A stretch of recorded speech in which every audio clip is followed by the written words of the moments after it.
കർത്താവ് നിങ്ങളോട് കൂടെ അങ്ങേ ആത്മാവോടും കൂടെ. വിശുദ്ധ മർക്കോസ് അറിയിച്ച പരിശുദ്ധ സുവിശേഷത്തിൽ നിന്ന്. കർത്താവേ, അങ്ങേക്ക് മഹത്വം. അധ്യായം 7, 14 മുതലുള്ള തിരുവചന ഭാഗം.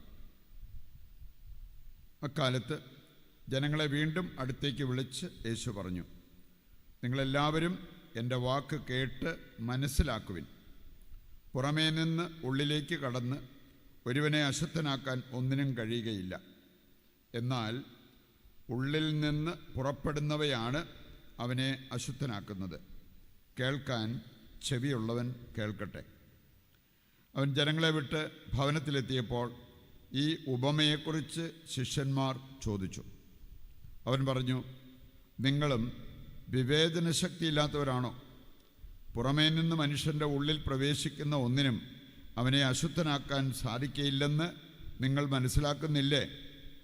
കാരണം അവ മനുഷ്യൻ്റെ ഹൃദയത്തിൽ പ്രവേശിക്കുന്നില്ല, പിന്നെയോ ഉദരത്തിലേക്ക് കടക്കുകയും വിസർജിക്കപ്പെടുകയും ചെയ്യുന്നു. എല്ലാ ഭക്ഷണ പദാർത്ഥങ്ങളും ശുദ്ധമാണെന്ന് അങ്ങനെ അവൻ പ്രഖ്യാപിച്ചു. അവൻ തുടർന്നു, ഒരുവൻ്റെ ഉള്ളിൽ നിന്ന് പുറപ്പെടുന്ന കാര്യങ്ങളാണ് അവനെ അശുദ്ധനാക്കുന്നത്.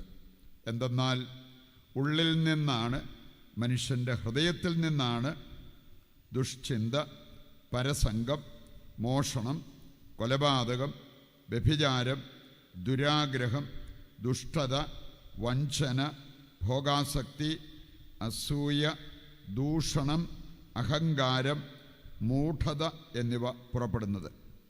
ഈ തിന്മകളെല്ലാം ഉള്ളിൽ നിന്ന് വരുന്നു. അവ മനുഷ്യനെ അശുദ്ധനാക്കുകയും ചെയ്യുന്നു. കർത്താവിൻ്റെ സുവിശേഷം. ക്രിസ്തുവേ, അങ്ങേക്ക് സ്തുതി.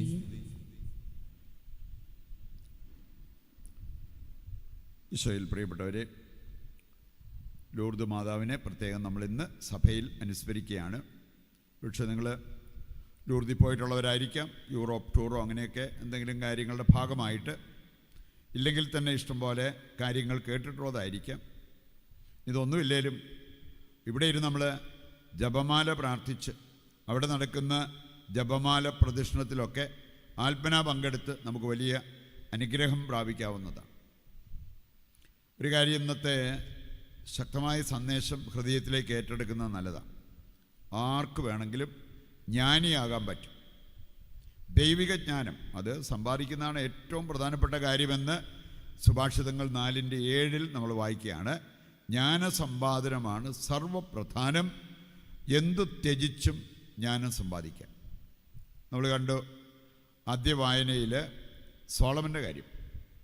അവന് ജ്ഞാനിയായി മാറി. വിശദീകരിക്കാൻ വയ്യാത്തതൊന്നും അവനില്ലായിരുന്നു. കാരണം അവന് ലഭിച്ച ജ്ഞാനത്തിൻ്റെ അഭിഷേകം. ഇതെങ്ങനെ കിട്ടി? കുറേ കാര്യങ്ങളൊക്കെ ത്യജിക്കാൻ അവൻ തയ്യാറായതുകൊണ്ടാണ്. കർത്താവ് തന്നെ വചനത്തിൽ പറയുന്നുണ്ട്, 2 ദിനവൃത്താന്തം 1:7 മുതൽ വായിച്ചാൽ അവിടെ നമ്മൾ കാണുന്നുണ്ട്, ദൈവം പറഞ്ഞൊരു കാര്യം, കൊള്ളാം, സമ്പത്തോ ധനമോ പ്രശസ്തിയോ ശത്രുനിഗ്രഹമോ ദീർഘായുസോ നീ ചോദിച്ചില്ല. നീ അത് ത്യജിച്ചിട്ടാണ് ജ്ഞാനത്തിൻ്റെ അഭിഷേകമാണെന്ന് പറഞ്ഞത്. ഇതാ പിടിച്ചോ, ഞാൻ നിനക്ക് ജ്ഞാനത്തിൻ്റെ അഭിഷേകം തരുന്നു. നിന്റെ മുൻഗാമികളോ പിൻഗാമികളോ ആയ ആർക്കും ഇല്ലാത്ത അളവിൽ ഞാൻ നിനക്ക് ജ്ഞാനം നൽകുന്നു. ഇന്നത്തെ വായനയിൽ നമ്മൾ കേട്ട ഒരു കാര്യമാണ്. ജ്ഞാനിയുടെ ജീവിത പങ്കാളി ഭാഗ്യപ്പെട്ട വ്യക്തിയാണ്. ജ്ഞാനിയുടെ മാതാപിതാക്കൾ ഭാഗ്യപ്പെട്ടവരാണ്. ജ്ഞാനിയുടെ മക്കൾ ഭാഗ്യപ്പെട്ടവരാണ്. ദൈവിക ജ്ഞാനത്തിൻ്റെ അഭിഷേകമുള്ളവരുടെ സഹോദരങ്ങൾ, അവരുടെ പണിക്കാർ പോലും ഭാഗ്യപ്പെട്ടവരാണ്. ഈ ഒരു ഗണത്തിലേക്കല്ലേ നമ്മൾ പെടേണ്ടത്. അതിനെന്തെങ്കിലുമൊക്കെ ത്യജിക്കുന്നത്, എന്ത് ത്യജിച്ചിട്ടാണെങ്കിലും ജ്ഞാനസമ്പാദനം അത് വളരെ പ്രധാനപ്പെട്ടതാണെന്ന് ദൈവത്തിൻ്റെ വചനം നമ്മെ ഓർമ്മിപ്പിക്കുന്നൊരു കാര്യമാണ്. ഇന്നത്തെ തിരുനാളിനെ കുറിച്ച് ചിന്തിക്കുമ്പോൾ ഇത് പിന്നെ രാജാവാണ്, വിദ്യാഭ്യാസമുള്ള വ്യക്തിയാണ് എന്ന് നമുക്ക് ചിന്തിക്കാം. അവനെ തിരഞ്ഞെടുക്കേണ്ടത് തിരഞ്ഞെടുത്തപ്പോൾ അവന് കിട്ടിയ അഭിഷേകമാണ് ജ്ഞാനത്തിൻ്റെ അഭിഷേകം. ബർണഡിത്ത ഒരു സ്കൂളിലും പോയിട്ടില്ല, വിദ്യാഭ്യാസം ഇല്ല, നല്ല ആരോഗ്യമില്ല, ജോലിയില്ല, ശമ്പളമില്ല, ഇതൊന്നും ഇല്ലാതെ വിറക് വിറക്കാൻ പോയ ഒരു പൊങ്കച്ച. അവളെ ഈ മരത്തിൻ്റെ ചില്ലകൾ മാടി വിളിക്കുന്നത് പോലെ അവൾക്ക് അനുഭവപ്പെട്ടു. അവളെ ഒരു ഗ്രോട്ടോയിലേക്ക് നയിക്കുക. ഇനി അവിടെയാണ് ഒരു സ്ത്രീ നല്ല തൂവെള്ള വസ്ത്രം, അരയിൽ നീല ബെൽറ്റ്, ഇതെല്ലാമായിട്ട് നിൽക്കുന്നത് കണ്ടു. അങ്ങനെ രണ്ടുപേരും കൂടെ ഒന്നിച്ച് കൊന്തയില്ലി, ജപമാല. അതിനുശേഷം 18 പ്രാവശ്യം അവൾക്ക് പ്രത്യക്ഷപ്പെട്ടു. 8ാമത്തെ പ്രാവശ്യമാണ് ആവശ്യപ്പെട്ടത്, പ്രായശ്ചിത്തം പ്രായശ്ചിത്തം പ്രായശ്ചിത്തം. അവൾക്ക് മനസ്സിലായി ലോകത്തിൻ്റെ പാപത്തിന് പ്രായശ്ചിത്തം അനുഷ്ഠിക്കാൻ ദൈവം ആവശ്യപ്പെടുന്നു. ആ ഒരു സന്ദേശമാണ് ബെർണഡിത്തായിലൂടെ ലോകത്തിന് നൽകപ്പെട്ടത്. 9ാമത്തെ ആ ഒരു പ്രത്യക്ഷപ്പെടലിൻ്റെ സമയത്താണ് അവളോട് പറഞ്ഞു, ആ വെള്ളം കുടിക്കുക. ചെളിവെള്ളം എന്ന് വേണമെങ്കിൽ പറയാം. പക്ഷെ ആ വെള്ളം കുടിച്ചു.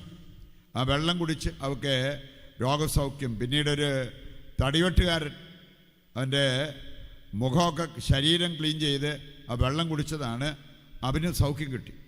നമുക്കറിയാം ലൂർദിൽ പോകുന്നവരൊക്കെ വലിയ കന്നാസിനകത്തൊക്കെ അവിടുന്ന് വെള്ളം എടുത്തുകൊണ്ട് പോരുന്നത്. കാരണം ഒരുപാട് വ്യക്തികൾ ആ വെള്ളം കുടിച്ച് ആ ഒരു ഉറവ അത് ദൈവം തന്നെ അവൾക്ക് കാണിച്ചു കൊടുത്ത ഒരു സംഭവമാണ്.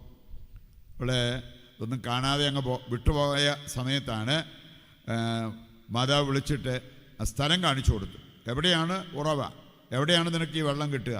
അങ്ങനെ അവൾ പോയി ആ വെള്ളം കുടിച്ച് അങ്ങനെ അത്ഭുതകരമായിട്ട് അവൾക്ക് സൗഖ്യവും അതുപോലെ തന്നെ അഭിഷേകവും ഒക്കെ ലഭിച്ചു. പ്രഭാഷകൻ 6:32 വായിച്ചാൽ, പ്രഭാഷകൻ 6:32 നമ്മൾ കാണുന്ന ഒരു കാര്യമാണ്, മനസ്സ് വെച്ചാൽ നിനക്ക് ജ്ഞാനിയാകാൻ പറ്റും. നമ്മുടെ പരിമിതികൾ ഒന്നും നമ്മൾ നോക്കേണ്ട കാര്യമില്ല. മനസ്സ് വെച്ചാൽ, പ്രാർത്ഥിക്കാൻ തയ്യാറായാൽ, വ്യഗ്രതകൾ ഒഴിവാക്കാൻ തയ്യാറായാൽ ജ്ഞാനിയാകാൻ പറ്റും. ഇന്ന് ഒത്തിരി പേർക്ക് ഈ ഒരു അഭിഷേകം കിട്ടാത്തതിൻ്റെ കാരണം പ്രഭാഷകൻ 38:24 വായിച്ചാൽ മതി. അവിടെ പറഞ്ഞിരിക്കുന്നത്, വ്യഗ്രതകൾ ഒഴിഞ്ഞാലേ ജ്ഞാനത്തിൻ്റെ അഭിഷേകം പ്രാപിക്കാൻ പറ്റും. ഇന്ന് എന്തെല്ലാം രീതിയിലുള്ള വ്യഗ്രതകളാണ്, ഉത്കണ്ഠകളാണ്. അതിങ്ങനെ ടെൻഷൻ കയറി നടക്കുന്ന ആൾക്കാരെ കാണാൻ പറ്റും. അതുകൊണ്ട് ഒന്ന് പ്രാർത്ഥിക്കാൻ പോലും പറ്റാത്തവർ, സമാധാനമായിട്ടൊന്ന് കിടന്ന് ഉറങ്ങാൻ പറ്റാത്ത വ്യക്തികൾ, ഇതെല്ലാം നമ്മൾ കണ്ടുകൊണ്ടിരിക്കുന്ന ഒരു കാര്യമാണ്. മാത്രമല്ല നമ്മുടെ ഉള്ള് ശുദ്ധമാകാതെ ജ്ഞാനത്തിൻ്റെ അഭിഷേകം പ്രതീക്ഷിക്കേണ്ട. ഇന്നത്തെ സുവിശേഷഭാഗത്ത് നമ്മൾ കണ്ടു, ഈ ഉള്ളിലേക്ക് പോകുന്ന നല്ലൊരാളെ അശുദ്ധനാക്കുക. ഇന്ന് ഭക്ഷണം കഴിക്കുന്ന കാര്യം, അതിന് നിബന്ധനകൾ, അങ്ങനെയുള്ള ഒരുപാട് കാര്യങ്ങൾ, അതെല്ലാം വെച്ചിരിക്കുന്ന വ്യക്തികളെ കാണാൻ പറ്റും. പക്ഷേ ഉള്ളിൽ നിന്ന് പുറത്തോട്ട് വരുന്ന കാര്യങ്ങൾ ഇത് അതുപോലെ ശ്രദ്ധിക്കാറുണ്ടോ? അതാണ് ഏറ്റവും പ്രധാനപ്പെട്ടതെന്ന് കർത്താവിൻ്റെ വചനം അടിവരയിട്ട് നമ്മളെ പഠിപ്പിച്ചിരിക്കുന്ന ഒരു കാര്യമാണ്. അതുകൊണ്ടാണ് വിശുദ്ധ ഫ്രാൻസിസ് സാലസ് സൂചിപ്പിച്ചൊരു കാര്യമുണ്ട്, ഒരാൾ കുടിക്കുന്ന കണ്ടാലും നീ അവനെ കുടിയാന്ന് വിളിക്കരുത്. കുടിച്ചവൻ മദ്യം, ആ മദ്യം അവൻ്റെ ഉള്ളിലേക്കാണ് പോയത്.